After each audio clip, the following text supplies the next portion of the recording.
In this video, we present the applications and experiments of our paper, Decentralized Control and Teleoperation of a Multi-UAV Parallel Robot Based on Intrinsic Measurements.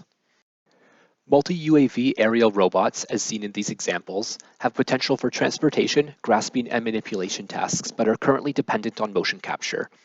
We present a method for using purely intrinsic measurements for allowing the teleoperation without mocap of such systems using the flying parallel robot in the top right as a case study.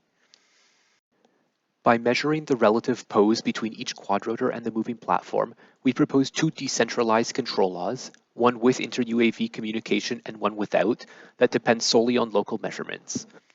The velocity of the platform is controlled by joystick in the flat frame of the platform so that it is easily steerable even at non-flat orientations, as seen in the video.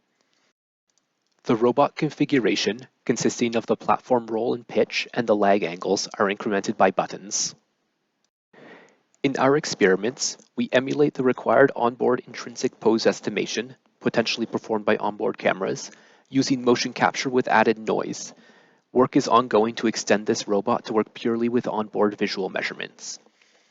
We test that in hovering conditions, the robot is able to reconfigure, tracking independently the platform roll, pitch, and the lag angle trajectories defined by the operator in real time.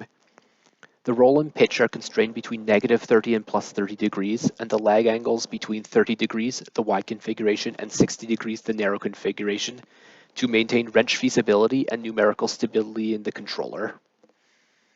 Normally, the desired roll and pitch of the platform are rate limited to 7.5 degrees per second. However, we can perform step inputs to a flat configuration.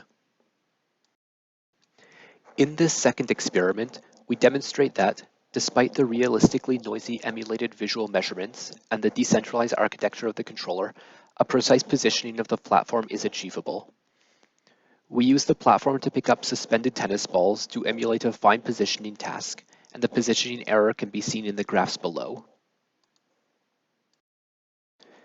Once the operator approaches within 10 centimeters of the ball, they are given 10 seconds to pick up the ball, after which a new task is assigned corresponding to the step in position error.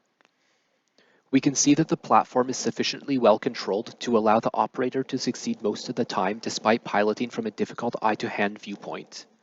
The leftmost ball was the most challenging to pick up, possibly because of disturbances caused by the ground effect, as it is the lowest.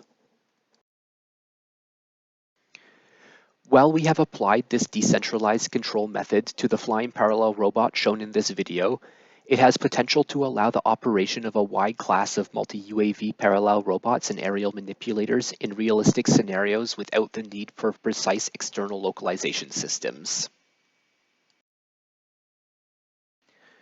More details on this work may be found in our paper. Thank you for watching.